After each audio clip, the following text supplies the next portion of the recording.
All right, episode 58. During these challenging times, this is the time to learn to skill up. And what better person than we have on than the prospecting master himself, author of the sales playbook, David Hill. We're going to get started right now. Welcome to the only real estate podcast worth listening to with your hosts Nick Good, Matt Kelderman, and Brian Force. Combined, they have 26 years of experience and have sold over 1,500 homes. Join them each week as they bring you everything you need to know about real estate. And now, here are your hosts, Nick, Matt, and Brian. All right, what's going on, guys? What up? What's up? Doing good, man. I'm excited about having David on. So, David, Super. You come from a prospecting-based background, and before we get started on your bio, because I want to hear all about you. If this is your first time listening, which hopefully it's not, go ahead and join the only real estate group worth being a part of. That is our exclusive Facebook group where we are dropping valuable nuggets in there day in and day out. That group is growing and it's on fire right now. Go over to iTunes, leave us a review, please, especially right now where we're doing this more on a recorded basis, not live like we've been doing before. We're really working on getting stronger at our iTunes review. So please go ahead, leave us a review, go over to the only real estate group worth being a part of. And then the last thing is our Tour Academy. We have special pricing that's limited time now, $27 a month. You can be a part of Tour Academy, get you our twice a month Zoom mastermind calls. Monday's call, this past Monday was phenomenal. So you can get it for $27 a month or a lifetime access pass for $197. Go over to touracademy.com, get registered right now. So let's go ahead and get started, guys. Just dropped a new course yesterday. New course. Which one was that, Brian? The VA course, how to scale your business using virtual assistants. I look like I'm holding something crazy. This is a massage gun. I can't. My background's making it weird. I think if you have a green screen, that doesn't happen. I need to get a green screen myself. Yeah, I just have a whole bunch of. I like my regular background better. If I move, it's the same thing. Wu-Tang. I don't want Wu-Tang Clan to sue me. So I'm gonna get rid of Honestly, Brian's background of books looks way more distinguished. Yeah, I do like that. Someday I'm gonna read a few. So David, give us your quick bio, because I was going to read it here, but actually I'd rather have it come from your mouth. So tell us about, who David Hill is, how you got in the industry, your background, and what gives you that credibility to write that sales playbook. Yeah, so I've been on the phones since 17 years old, and I started setting appointments for Kirby vacuum cleaner salespeople, cold calling at 17, and did that for a couple years. I ended up working for Bank of America, or not big. It was one of the big credit card companies. I think they turned into Chase. NBNA America Bank is what they were called back then. I called people and got them to take credit card applications on the phone. I was actually really good at it. I had at some point realized that what I was doing probably wasn't, I don't know if ethical is the right word, but it just felt weird sometimes. So I ended up leaving that. I went to work for a publishing company. I literally called telephone books, other trade magazines, newspaper ads. I door knocked businesses. I did that for 13 years. Very, very successful, prospecting, cold calling. Then I went into real estate, and I ended up joining a team. And ironically, the guy did a lot of FSBOs, and he said, hey, here's how you can make money in real estate. Call for sale by owners. I started calling for sale by owners my day one in real estate. I listed 7 my first month in the business. Only one of the 7 sold, but I still listed 7. And it just, the rest is history. I worked my way up into Gary Keller's mastermind in 2011. We were number 1 in our MLS for a while. Became a team leader at Keller Williams, became a KWU trainer, one thing certification, all kinds of stuff. And here I am today. So, hey, I appreciate you guys having me on the show. I love that story because the crazy, as real estate agents, we think our calls are hard. Could you imagine calling people to get them to take credit card apps or Kirby Vacuum? That's the most hard. Better. I know that's probably why you were so awesome at it too. But it's just it'd be. I couldn't imagine making a phone call like that. Even back then, it seems like that would still would have been a hard sell. 33 years on. It's funny. I was in that call center, and I this is when I kind of knew something was a little bit different. Not the Kirby, but the credit card apps, because we were in a call center. And it was like it must have been like 50 different cubicles. And what would happen is that you'd be auto dialing, and then as soon as somebody answered, you'd have a conversation. You'd read the script, and then if they agreed, you'd have to raise your hand. And then what would happen is one of the managers would come over and close the deal. So I'd go in and I'd be raising my hand like, I don't know, like every half hour or so, and other people, and I'd notice like nobody else was ever raising their hand. So I'd go through a whole 4-hour shift. I'd raise my hand, 5 times, 8 times sometimes. And then I'm like, okay, I got something here. And then finally, I left, and they were always calling me saying, hey, will you come back? And I'm just like, nah, I'm just not interested in doing that anymore. Making real money these poor old people that, didn't even know any better. I'm calling them and getting them to do credit card applications. I think that's why they stopped that. That's going back 30, 34 years. I mean, that's a long time ago, 30 years ago, maybe. That's insane just to think about, like psychologically where we're at. Like nowadays, if I don't even recognize the number, there's no way in hell I even pick up the phone, right? But like back then, you could literally cold call people and get them to give you their credit card information over the telephone. Like what a world. Scary. People still do that, man. There's still people out there, scammers doing that, unfortunately. So that's for sure, man. So scary. First month listing 7 FSBOs. My big question here, and this is what I think maybe newer agents or a lot of people just like, I would say, I don't know anybody who's taking 7 FSBOs a month personally. That's just hammering the phones. That's just insane, right? Yeah. I think for the most part, as leaders, as team leaders, what I think that one of our biggest hurdles to get over with a lot of our team members, really getting them into action, into productivity, could take consistent action towards lead gen, is the fear of them not knowing what they're doing. They don't know what to say. They don't know how to handle objections. They don't know, they don't want to feel stupid. They don't want somebody to ask them a question they don't know the answer to, right? I can imagine you're listed 7 FSBOs your first month. You probably asked a whole heck of a lot of questions you didn't know the answer to. How do you get over that mental hurdle where you're just like, it doesn't matter, I'm moving forward? Yeah, I think, I was talking about this with somebody earlier on my podcast, and it's probably nothing new to you guys, but it's really coming from a place of service and contribution, right? A place of, I just want to help you. I want to help you solve a problem. And I think if you're coming from that place, it just, it doesn't matter what they say to you. I'm just here to try to help. And if I can help you, fantastic. If I can't help you, then hey, I wish you the best. I hope you have a great rest of your day, and just keep moving. I don't know if back then I was using that same philosophy. I think I was just a grinder. So I may have called 500 FSBOs to do that. I was legit working 12 hours. I didn't know anything. Somebody said, you want to be successful in real estate? Call FSBOs. So I went and bought all the newspapers. I cut out the ads, and I just kept calling and calling and calling all day. And that's all I did. And I just kept calling and calling. And before I knew it, I had listings, and then just kept kind of going from there. Then I started following some models and stuff, and it was a cool experience. But I think it comes down to, and this is kind of a singular notion that we come back to a lot when we're talking about what kind of divides successful people from the rest, is that it's that ultimate avoiding pain versus seeking pleasure paradox, right? We always will do more to avoid pain than to seek pleasure, right? That's going back ages with, Tony Robbins and Zig Ziglar and everybody else who's ever put that out there, right?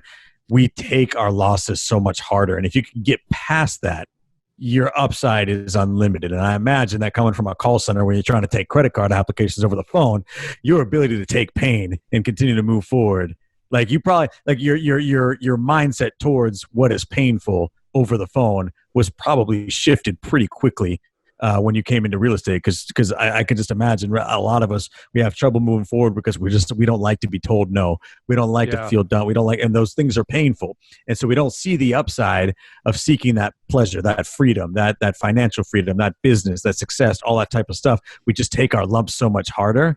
And I think that if you can get past that, you can get past and make that mind shift over, this is not that painful. These are just human beings on the other side. And this is not painful to me to hear no 500 times before I hear a yes, or whatever it is. That's just what divides those successful people, those high achievers, I think, especially in this business, especially in the prospecting game. Yeah, absolutely. Yeah. I had obviously a lot of experience before that. I like I said, I was in publishing for 13 years and all I was cold call magazines. I'd go door knock business.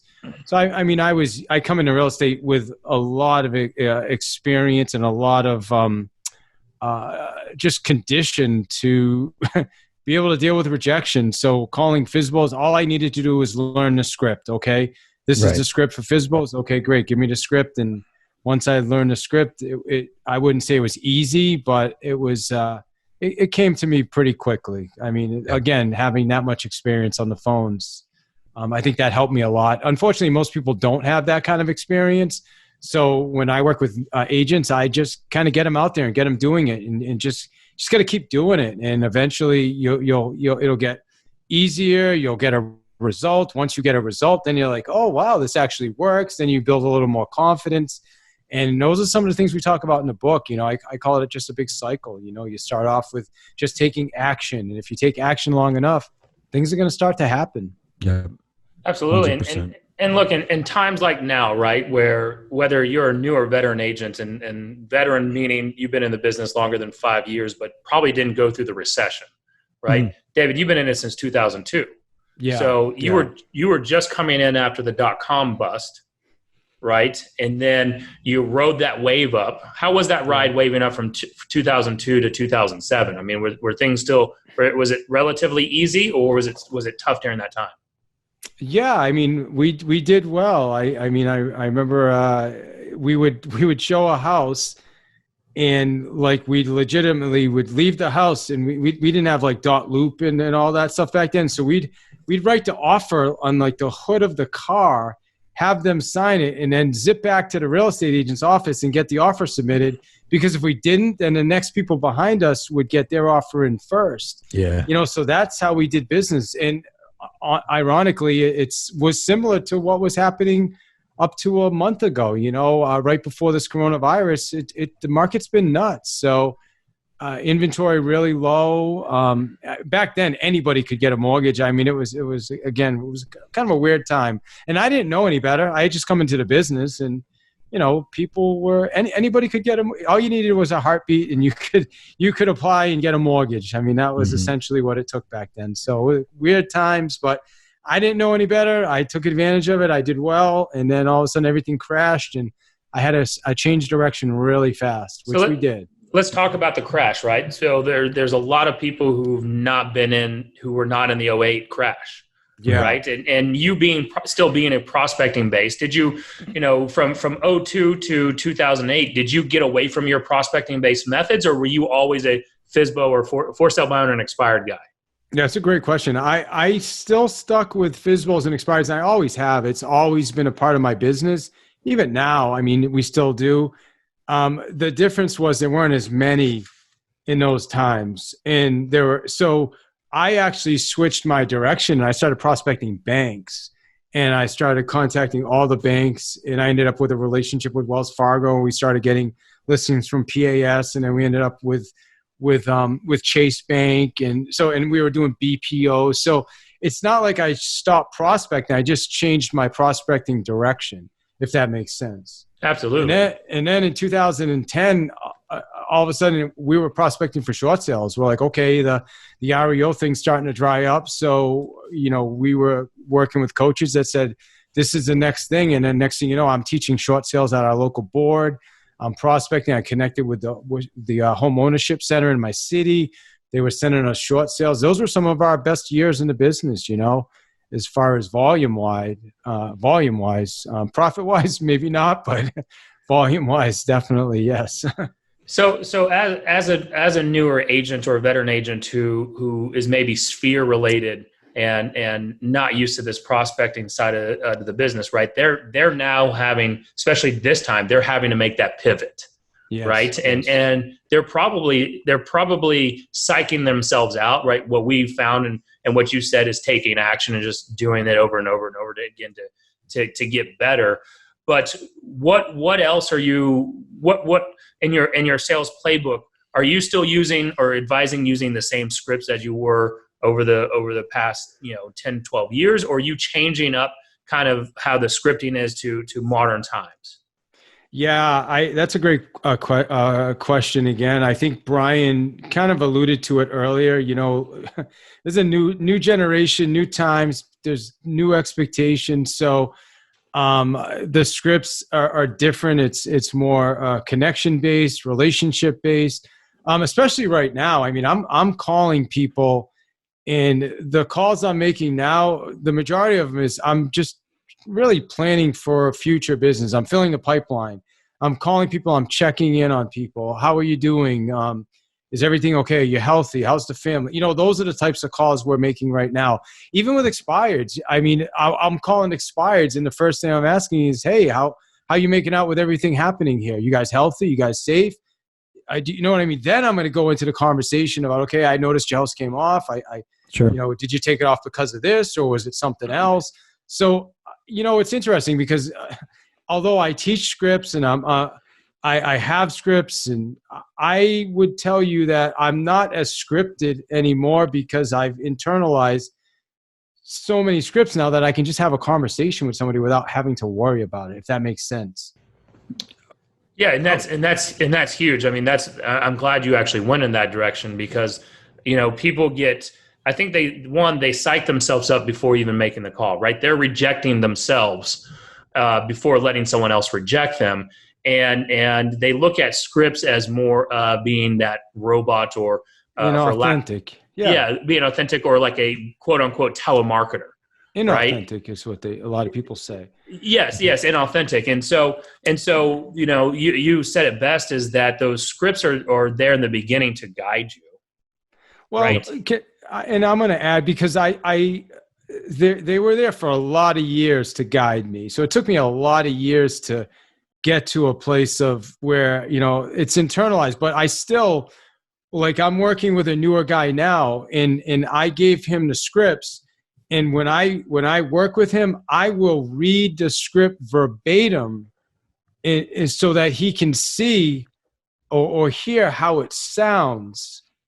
It's not, does that make sense? So I want him to understand that you say this, even though I'm reading it to you, I've read it so many times, it sounds like it's coming out of my mouth naturally.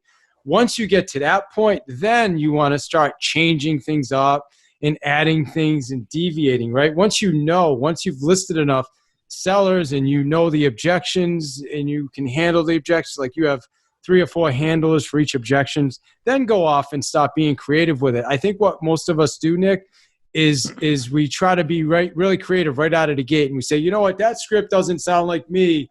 I couldn't say that. And then we just fail because we're not saying the things that actually work. And I think I see that a lot. I see that that's very, very common. It's funny that you say that, because I kind of backed in to being scripted. I just continued on the business and had enough conversations to finally figure out what to say, because I was 100% that agent before. I was always that agent who was like, that doesn't sound like me, I'm not saying that. And the problem was, it took me 4 years to have enough conversations to get to a space where, like you said, then you can start going off script and having really in-depth conversations with people. You can have Zoom appointments, listing appointments over the phone, and still take the listing, because you're just so nimble inside the conversation at that point that you're able to answer any question without having to even look at anything. It's just there for instant recall. And that's what a lot of agents are looking for, and they just don't realize the grind it takes to get there. Well, that you hit the nail on the head, because that's exactly what I was going to say. We have a lot of scripts. We have a ton of script practice. We have a ton of training, all that type of stuff. And I'm really the same way. I think I'm more of a Nick Good prospecting type, but I have a lot of Kelderman in me, in the sense that, when agents kind of tell me, oh, this doesn't sound like me, I don't really like scripts, I don't, whatever, my response is like, look, you can say whatever you want to people, but you just have to earn the right to. Right? Like, is it working? If your mindset is like, stick with it. If your mindset is, I don't want to do these scripts, they're not going to work for me. Like, and that's why you don't want to make calls. Well, get used to being broke. But if your mindset is, those scripts don't work for me, but I'm going to make 500 calls every single day until I figure out what does work for me, then more power to you. Then do that. That's going to pay off for sure. So I just grabbed a copy of my book. And I just want to share. So there's really 5 reasons why people aren't going to make calls. Okay. And these are the 5. And we studied to come up with these 5. These are the 5 main ones. I don't know if there's any other ones. There could be some variations of these, but number 1 is the fear of rejection. Okay, that's by far the greatest thing that prevents people from picking up calls, making cold calls, whatever, door knocking, even sending somebody a message DM through Facebook. People will fear rejection. Lack of role acceptance is the second one, meaning, hey, geez, I'm really, am I going to pick up the phone and call FISBOs? I mean, I just did 4 years in college and that's below me, right? Not knowing what to say is a huge one as well, which scripts can solve. Overanalysis, right? We tend to overthink things way too much, and we never take action because we're always planning to take action. And then finally, fear of success, which is an interesting one a lot of us don't think about. But, when we start doing stuff at a high level, then all of a sudden the expectations get higher. We have to continue. So a lot of times we don't want to do that. We don't want to take our business next level. That was hard. That was hard work getting that one expired listing. Now you tell me I got to do that every week. Oh man, right? So it's just interesting how our minds work.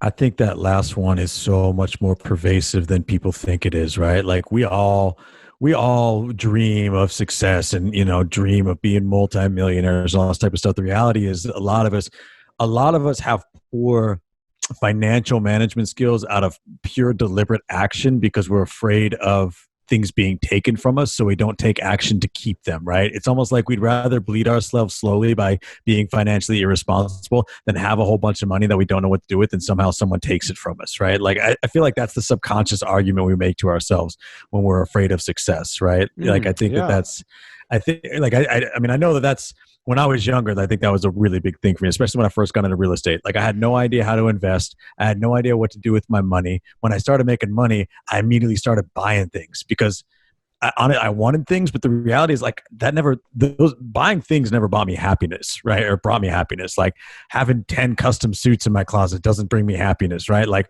the first year I was in real estate that I was successful, going out and buying that Mercedes didn't bring me happiness. But the reality is I just thought that's what successful people did. And I was so terrified that if I put my money someplace, it wouldn't work out and I would lose my money in my investments that I figured at least if I bought some stuff in the meantime, I might bring myself some momentary happiness because I had no idea how to turn money into more money long term. And I think that's what a lot of us suffer from, right? And then I think the first two ones, honestly, and Ryan Holiday, who's a phenomenal writer, writes about this a lot. The first two one are just pure ego, right? Like if you are the type of person like that doesn't sound like me, I'm not willing to say that. Or fear of rejection, I think, is the biggest one that we don't realize is our own ego talking to us. We fear rejection because we have an expectation of how we've decided the world needs to treat us. And the reality is it's completely unjustified. Like no one ever came down and told me I deserve to be treated this way by this many people or whatever. But that's what we're saying whenever we hang up the phone and we don't pick it back up because somebody was mean to us. We're saying that the world is not meeting our expectations for how we decided we're going to be treated. And that's just pure ego on our part talking to us. So I think there's a lot of humility in being able to have that resilience to move forward. Yeah, absolutely. I agree. So David, walk me through are you still with your calls today? What are you incorporating in technology wise that you weren't doing in 2002 when you first started, right? Are you still just picking up hand dialing? Are you using dialers? What systems are you using, text message capabilities now to help trying to pull them in? Sure. Yeah. I mean, it's night and day, right? From 2002. I mean, 2002, I was cutting out the ads from the real estate sections in the newspapers and taping them onto index cards.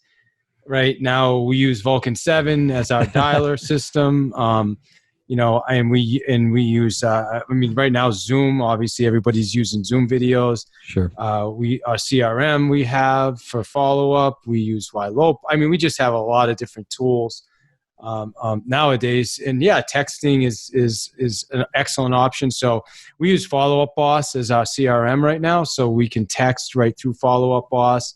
There's a lot of things we can do now. So it's quite different in the way we approach. And again, as Nick alluded to earlier, there's a lot more people that will respond to a text than they're going to pick up the phone. So we kind of look at that as well. We've gotten a lot more business through texting recently than we ever had in the past. So we're definitely putting a lot more thought into that. We just launched Text Magic. I don't know if you're familiar with Text Magic, but you can legit similar to what's that service, that Sly Voice Drop, or Right. Slide broadcast. Sly Broadcast. Yeah. Well, the text magic's the same thing. You can drop a text to hundreds of people at the same time and see who responds. So we're actually doing a lot of that. We actually been doing a lot of that too with recruiting. So the last 2 years of my life, I really spent recruiting more than anything else. Sure. And now I'm kind of back into the business trenches again, which has actually been fun. It's been fun to kind of get back out there and deal with some of these crazy expires and FSBOs and stuff. So walk us through that. So you went the team leader route, right? Mm-hmm. And now you're back in the saddle. So walk us through when you're getting back in the saddle, making that first expire call. Were you rusty? Was it just like riding a bike? Yeah, I think I had to get back to my scripts originally because I spent 2 years recruiting agents. But I can tell you this, we recruited, and our team in Connecticut in 2 years, we recruited almost 200 agents. So we did well. But I can tell you one of the things I got from the recruiting of agents is it's such a different, it's a relationship based recruiting. So it's not like you're going to call an agent for most times, are going to go over and they're going to come in your office and sign an agreement. It's a relationship. So I think that helped me a lot with regards to just the way I started approaching expireds enforced by owners. And I think that, that helped a lot in the having deeper conversations, getting even better at asking questions and really understanding their motivation. I mean, being a successful team leader, you have to be able to do that stuff or you're not going to get anybody in. So that experience, it really did help me a lot. For me right now, I still make some of these calls, but mostly I just train agents how to do it and become successful at it. And that's my goal. I don't mind calling, but it's not my one thing anymore. So although I'm still good at it and I don't mind doing it, but I think there's bigger fish for me to fry right now, So go ahead. No. I've been talking the whole time. No, I was going to say to that point, right? Like training agents, we were talking about something before you hopped on, and I think it's a perfect time because I want to figure out how you would. So obviously yesterday, we're recording this now, but yesterday the news about Redfin dropped, right? Yeah. So if you hadn't heard, Redfin had to furlough 41% of their agents and 7% of their staff, which obviously, I genuinely feel for the agents. There's been a lot of different stuff on social media in the real estate world, right, about how people feel about this, but I don't want to see real estate agents losing their job. That part sucks. But there's a lot of conversations to have around that, and I think it's those types of companies, particularly in our market, but I think nationwide, they get a lot of publicity in the real estate circles. And in your opinion, that information, right? I'll be very candid. If you're having a lead with a conversation with a seller lead, and they're telling you they're going to list with Redfin, right? Yeah. Does Redfin's current situation come into play in that conversation at all? Right? Because I feel like that is an objection that I hear a couple of times a week, and I think it's relevant to a lot of agents, especially in bigger cities, right? Where do you come down on that? Or how do you feel like an agent using that kind of info? That's an interesting question for me. We don't have a huge Redfin presence here. Sure. They pop up every once in a while. So typically when I'm up against a Redfin, I just talk about value. So sure. One of my, questions is, listen, I'm here to bring you the best information I can. So you let me know, is your goal to save money or is it to make the most amount of money? Yeah. Yep. And I just I let them answer the question. I'll pause until they answer. Okay, perfect. You want to make the most money. Great. So let me show you how I'm going to help you do that, because the agent at Redfin, they're just a paid employee. They don't really care about, they're just going to collect a paycheck whether your house sells or not. Yeah. Right? The only way we're going to earn money is when we do the job and get your home sold. So again, I want to get them to focus on their goals, right? Because that's the only thing that, unfortunately, most people see Redfin as, okay, I'll save some money on the commission. Great. So if saving money is the goal, then perfect, you can nail it. But if you want to make the most amount of money, then let me share some strategies with you that can help you get more money from the sale. I think that's always where the conversation goes too, right? That's where you take it. Sure. And more specifically, to getting, like, not even just because my question to these guys was the ethics of it, right? Like, I think very fundamentally, Redfin would have no problem stomping out most agents, right? Like, so I'm not worried about Redfin, the giant. It's all of them. It's Zillow, it is. Right? Same thing. Zillow. And look, Keller Williams, EXP, everybody wants to take the most amount of whatever, right? Like, it's not exclusive to these people that we bag on. I just almost, it seems like the information that's happening with the Redfins and the discount brokers is a good information for a real estate agent trying to go get listings for themselves right now. And I just wonder, where does an agent draw the line ethically on what they would say to a seller? I'm going to list with Redfin. You sure you want to do that? Because guess what happened yesterday, right? Like, those types of conversations. I'm curious if I'm just missing something, right? I don't think that would be my conversation, honestly, Matt. I don't. To me, it's just not relevant. Again, I want to bring it back to what are you looking to do? What's your goal in here? How can I help you with the goal? If I can help you, great. If I can't, then I respect your opinion. And if it doesn't, if it's your choice, and if it doesn't work, we're here, right? I love that. I love that that's the answer, though, because I do think the other thing is irrelevant, right? Because you could do that at any time in any scenario. Sure. I don't know. And what I want everyone to pick up on what David said, and really, there's two underlying things. First off, do you want to save money, or do you want to put the most amount of money in your pocket? Right. Yep. A lot of times we're not asking that in the right manner. And then two, what you said is you're going to stay silent until they answer that question. Yep. Yeah. Right. And so that's something that we as people, for whatever reason, we do not like, whether we're in person or on the phone, we don't like that dead air. Yeah. I think you're 100% right. And I would add to that, I think, Kelderman, you hit the nail on the head too, is that in this whole ethics conversation and talking about what happened yesterday and all that type of stuff, that is a fleeting moment in time too. So if we're talking objection handlers, you're only going to use that for like a small piece of the course of history, right? Like, you guys are talking about much stronger objection handlers that speak to the actual value inherent in what we do, as opposed to what Redfin does. And I would add to that, if we are talking about ethics, I don't even feel the need that we would need to use that argument against Redfin that, they just furloughed 41% of agents, all that type of stuff. I fundamentally think, and feel free to at me on this if you feel differently, people in the audience, I think Redfin's business model is fundamentally unethical to sellers, right? And the reason is because I fundamentally believe that they have a vested interest in keeping homes on the market longer than they need to be, right? Because they are paid.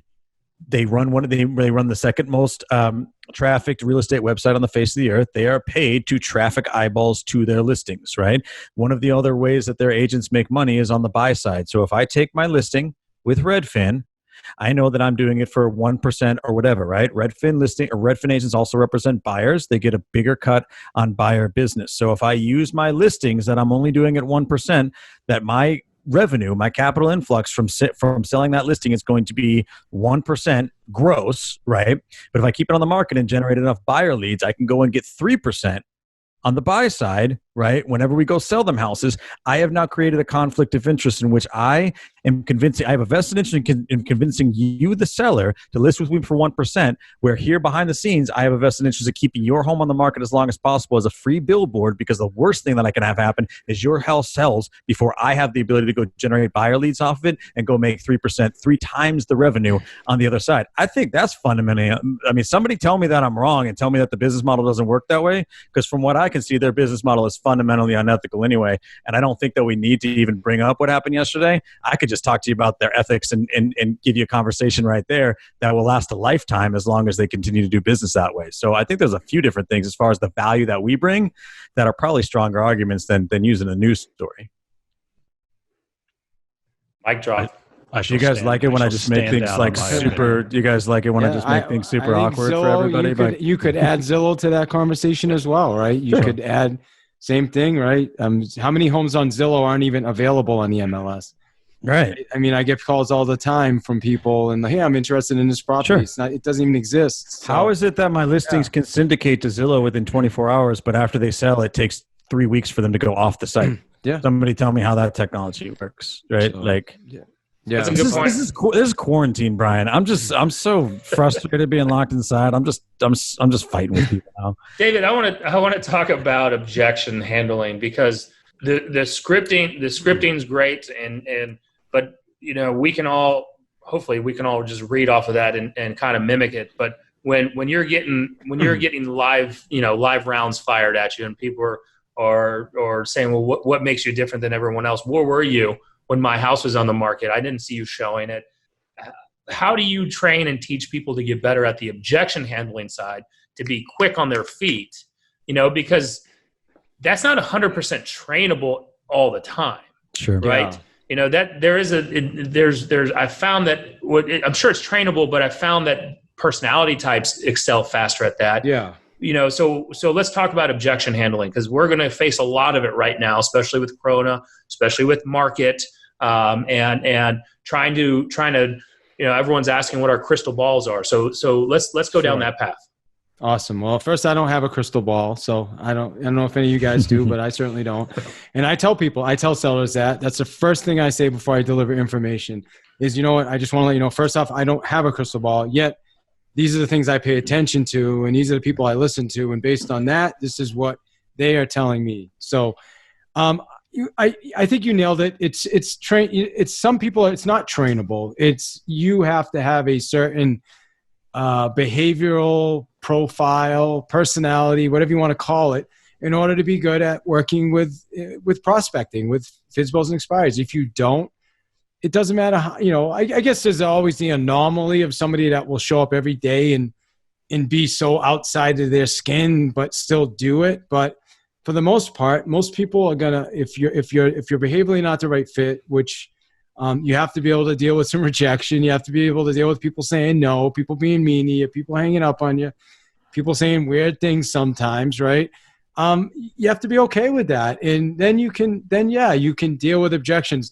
Now, the only way, what I teach people when it comes to objections is when we're calling expireds, there's really only 6 objections they're going to give you, right? Maybe you'll get some weird random one every once in a while, but there's just 6. The 6 main ones. So you just keep practicing those 6 and practicing them and practice. So you have 3 or 4 ways to handle each of the 6.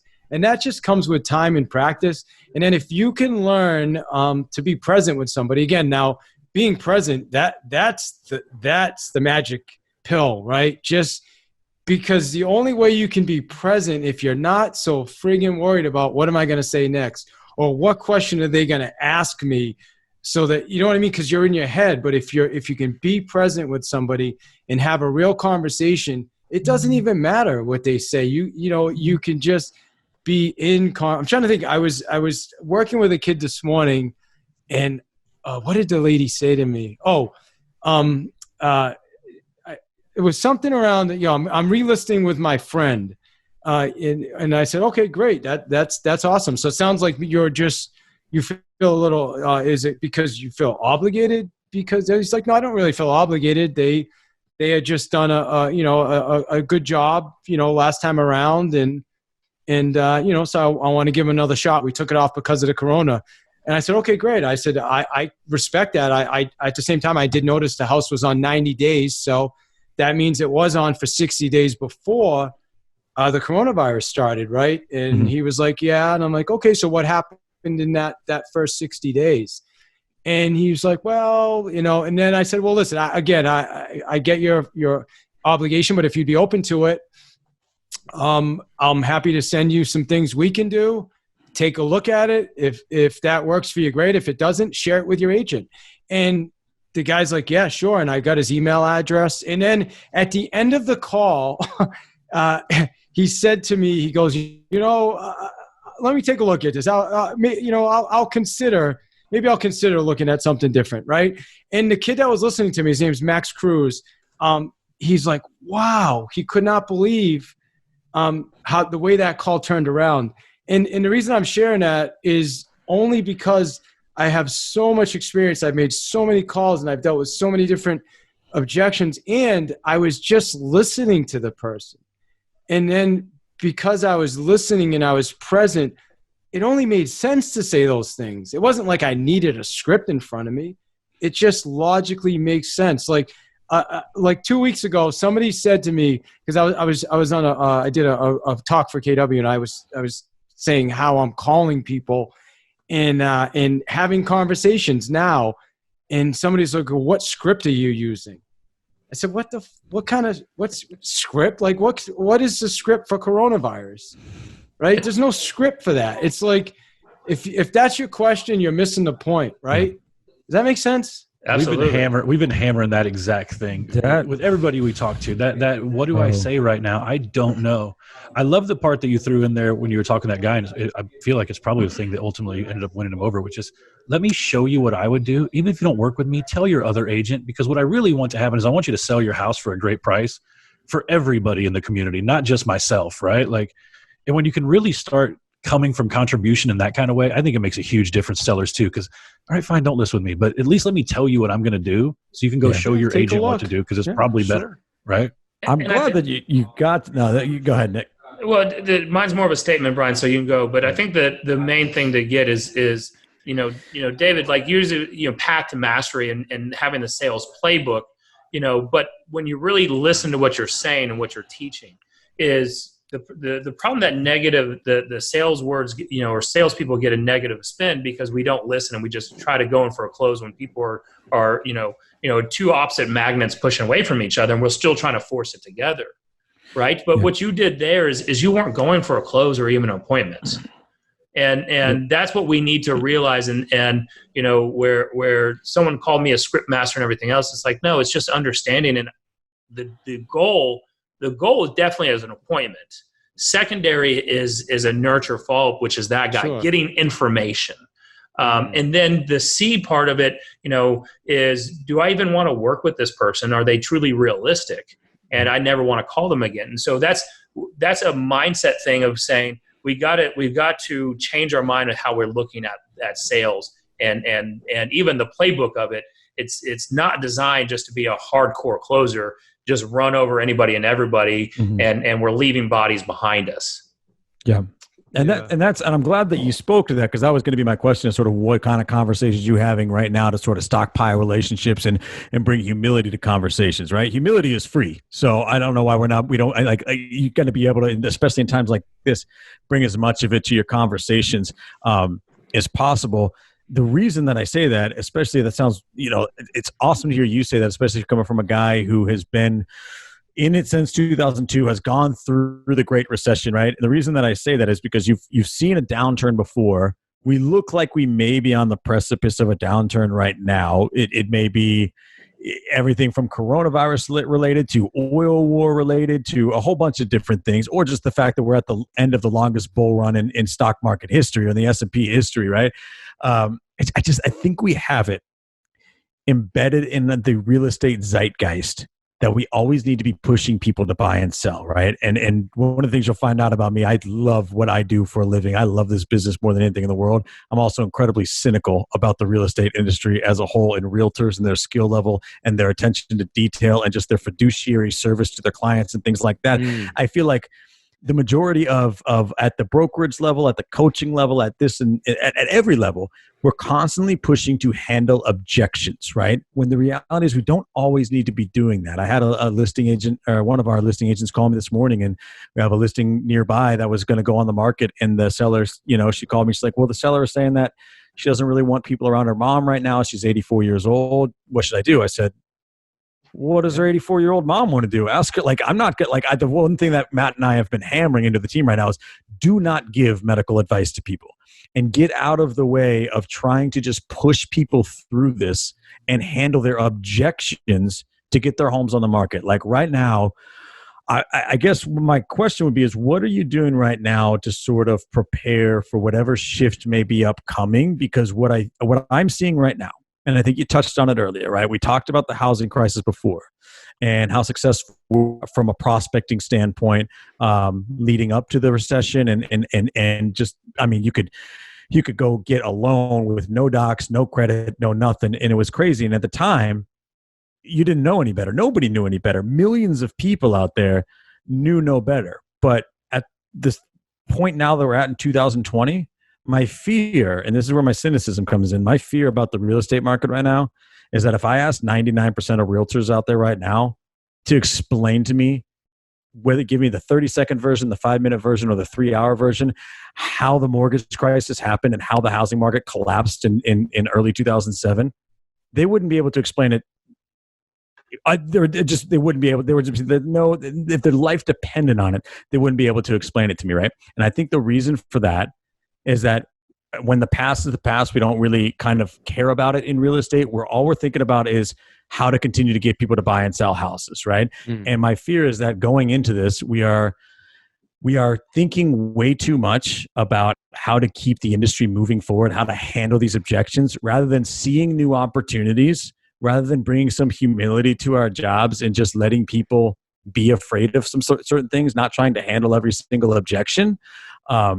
And maybe being blind to the fact that if this really does lead to another big recession, like it very well may, like we're going to lose half of our industry because they're just wildly unprepared because they just don't look at the leading indicators. So I guess, what are you doing to find new opportunities in a shifting market, knowing that the reality is 10 years removed, or 13 years now removed from the greatest collapse in housing market history, 99% of people in this business still have no idea what happened.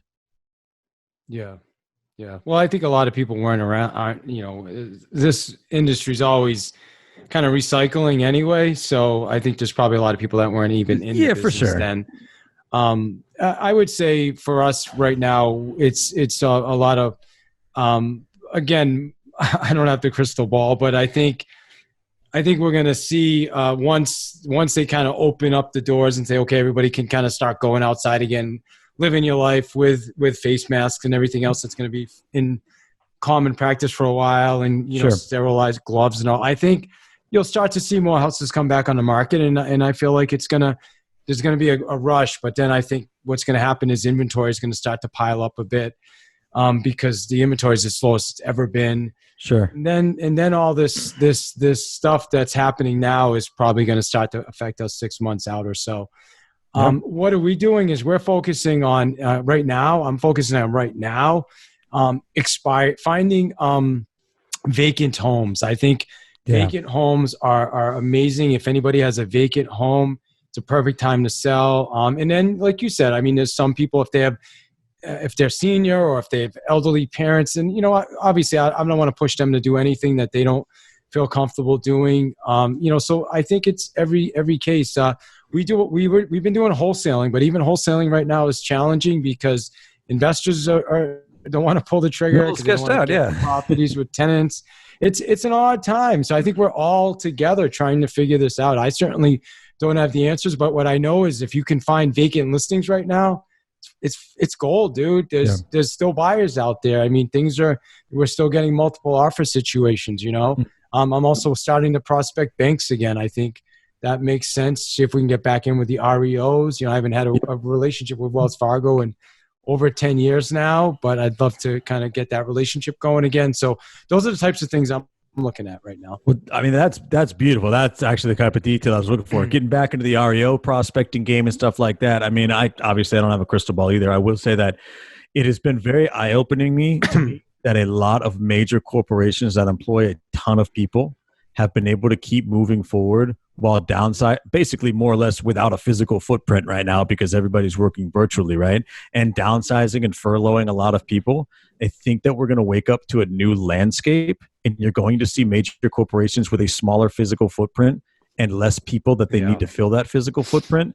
And so even though the people that survive this may not be hit huge economically, I do think that there is going to be some fallout. And so that's a perfect suggestion. I think that if you have not been in the REO game before, it might be a good time to get skilled up on that, because I definitely think you're going to see at least a bit of a surge in that sector of the market for sure.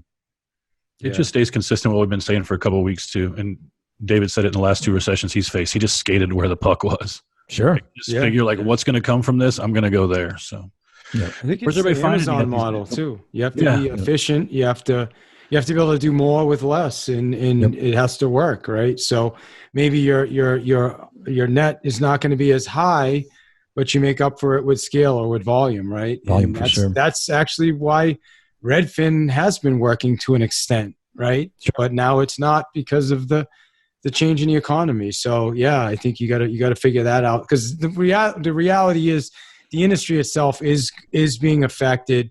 There's a massive push on real estate commissions, and 8 out of 10 agents are going to have to lower their commissions to be successful. And at some point, just the way it is, and that's coming. I agree 100%. Where's everybody finding you these days? Where's your website and all your stuff you're doing? Yeah, man. DavidIHill.com is the best way to get me. David I. Hill. I have the second best real estate group on Facebook. It's called Path to Mastery, and the second best podcast in real estate, man. So I will tell you this. It's called Path to Mastery. So sitting next to this guy at Project U, we're talking about it, and he's telling me about some of his downloads, and I'm just like, yeah, we're definitely not the most downloaded we just podcast. Started going to, I have Grant Cardone's going to be on next week to talk to us about how to be successful in this market. When everybody else is in crisis mode, he's going to be talking to us about what to do. So I'm going to be live streaming that in my group, as a matter of fact, Path to Mastery. So I love it. I'm not sure when this is coming out, but if you're either way, that's a good way to join us. Path to Mastery on Facebook, join the group, and we're always putting valuable stuff in there. So, hey, man, it was fun. It was really fun with you guys. I appreciate it. And David, came on, man. You've had Gary V on as well, right? Yeah, Gary. I'm working on him again, man. He's a hard guy to get. Gary Keller was twice supposed to be on, but one time was legit. The same, like the day before. I think it was the day they shut down Austin. This was like 30 days ago, and the real estate, they had to stay in home order. So, and then a time before that, So, but Gary V, and my biggest is I got to get Joe Rogan on somehow. Joe Rogan and Tim Ferriss. That'd be a blast. Oh God, yeah.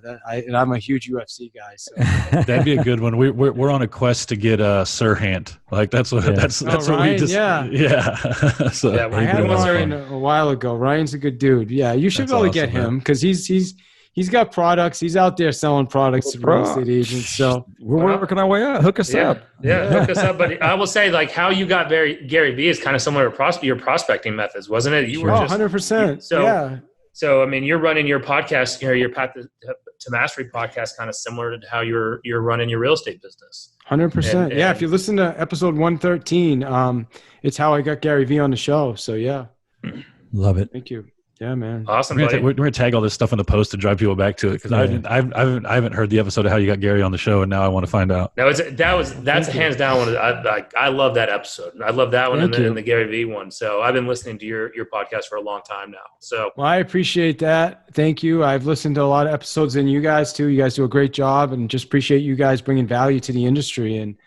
And I'm glad I could be part of that with you guys today. Likewise, buddy. Really, really fun, man. Likewise, we appreciate having you on, buddy. Sure. Cool. All right, today, guys. I'm so sorry. I know there was an awkward pause there where I might start to say something. I don't have an idea today. I'm so sorry. That's probably all right. That's probably for the best. I think we're at like an hour and 25 minutes right now. We ran long today. It's good. I only got like 5 billion things to do right now that I'm behind on it. There you go. Likewise. I appreciate it. I appreciate you guys. So I got to roll out. All right. All right, brother. Have a good one, man. All right. Thanks, guys. All right. Derek, take us out, man.